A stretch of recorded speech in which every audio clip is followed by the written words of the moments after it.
Avoir simplement un deuxième avis sur ses placements, il ne faut pas s'en priver.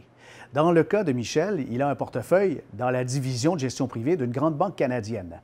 En fait d'analyse et de conclusion, on s'est aperçu de quelque chose qu'on ne voit pas très souvent. Le stratège principal d'Ascenté a analysé ses relevés et ses placements étaient très bien gérés.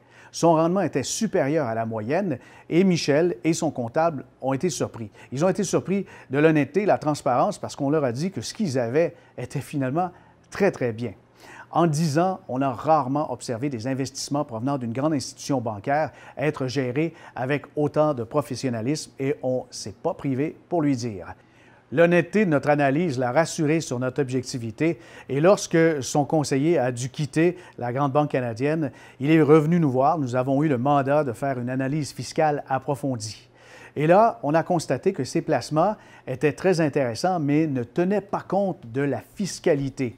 Des placements performants avec d'importants revenus d'intérêts et de dividendes de sources étrangères qui contaminaient sa société de gestion.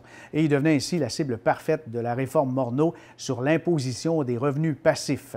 On a fait des suggestions, des petites analyses. Il a des placements maintenant tout aussi performants qu'avant, mais ses revenus d'intérêts et de dividendes de sources étrangères sont maintenant convertis en revenus de dividendes canadiens ou en gains en capital reportés.